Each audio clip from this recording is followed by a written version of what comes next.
Di pelosok itu musola-musola atau masjid yang memang dia kekurangan air. Nggak cuma di musim kemarau, cuma mereka bisa mendapatkan air mungkin sedikit.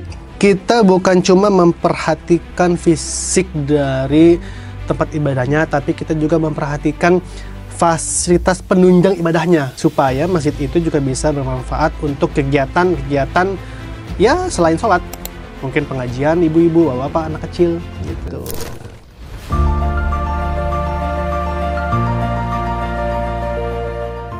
Ya, Assalamualaikum Pak Hadian. Waalaikumsalam warahmatullahi wabarakatuh. Kang Eka, kumaha damang? Alhamdulillah sehat. Nah Pak Hadian, kita ngobrol-ngobrol sedikit lah tentang Boleh. program-program di NH.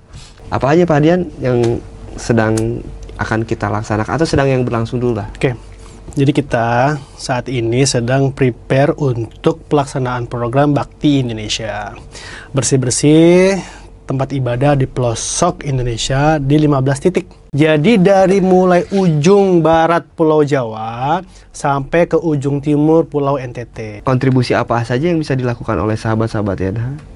Yang pasti adalah kontribusi doa ya untuk kelancaran dari program ini. Dan yang kedua, bagi sahabat INH yang memang punya kelebihan harta, ya itu bisa juga support untuk kegiatan kita, karena kita bukan cuma membersihkan tempat ibadah, tapi kita juga membantu misalnya pengairannya. Banyak di pelosok itu musola-musola atau masjid yang memang dia kekurangan air. Nggak cuma di musim kemarau, cuman untuk sehari-hari cuma mereka bisa mendapatkan air mungkin sedikit, kurang untuk bisa memenuhi kebutuhan air jamaahnya. Itu pun akan kita bantu gitu, dari mulai pipanisasi dari mata airnya sampai ke musolahnya gitu. Cuma itu nggak semua titik, itu memang yang kita pilih saja.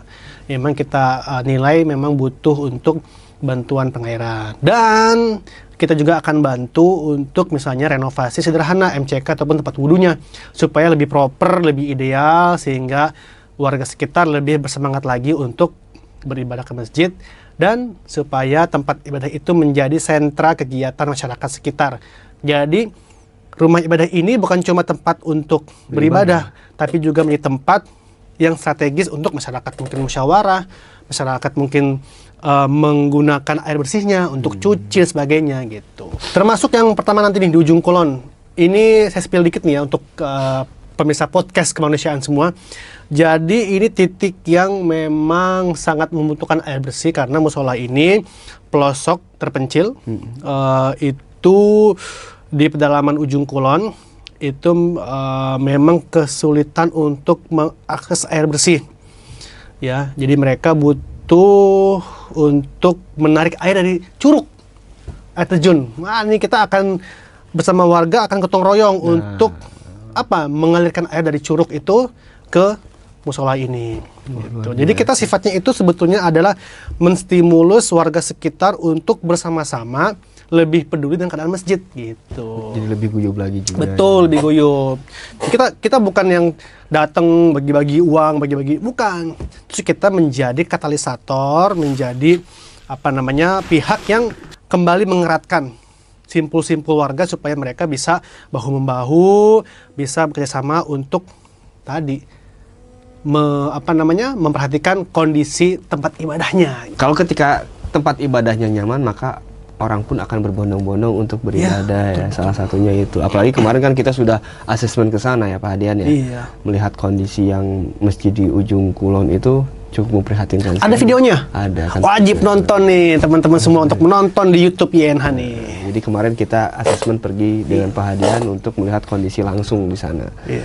Yang sangat luar biasa, memang kita nggak bisa pakai mobil ya, emang udah harus jalan kaki. Sekitar jauh nggak sih? 1,5 kilo ya. Bebatuan ya.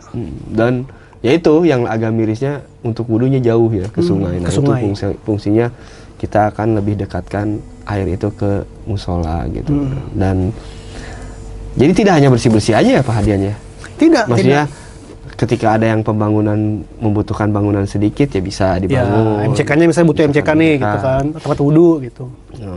Nah jadi itu ya sahabat INH, bagi yang ingin berkontribusi dalam program Bakti Indonesia bisa klik link di deskripsi video ini, atau juga bisa kunjungi website INH di inh.or.id. Apalagi membantu masjid itu, waduh, pahalanya luar besar biasa. Sekali pahalanya. Sampai kita meninggal mungkin ya. Betul, insya Allah itu kan amal jariah. Amal jariah, iya. Akan dipakai berulang-ulang ya. Betul. Mungkin ada lagi, apalagi apakah bantuan Quran, apakah karpet bisa termasuk? Ya, tentu. Jadi kita bukan cuma memperhatikan fisik dari tempat ibadahnya, tapi kita juga memperhatikan fasilitas penunjang ibadahnya, seperti karpet. Ya, kita berikan karpet yang baru.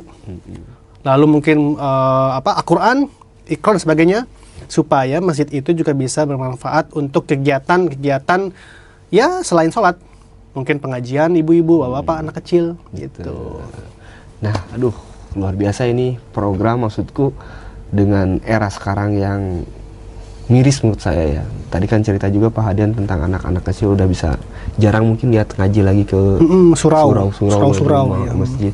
Sekarang lebih banyak memilih joget-joget ya. Apalagi memang mari kita kembalikan lagi masjid, kita ramaikan kembali. Betul. Khususnya buat regenerasi kita lah khususnya. Betul. Ya, untuk anak-anak kita biar lebih baik lagi agama dan moralnya. Iya.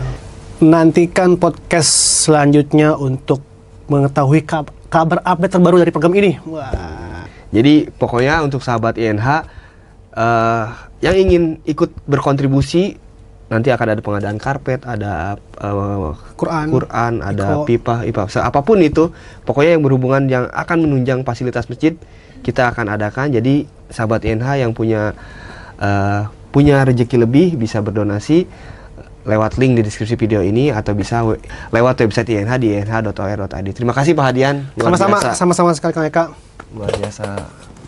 Terima kasih. Jangan lupa like, comment, and subscribe, dan share video sebanyak-banyaknya agar banyak masjid yang bisa kita kunjungi. Betul. Lagi. Karena sedikit dari kita sangat berarti untuk mereka. Assalamualaikum warahmatullahi wabarakatuh. Adios. Vamos.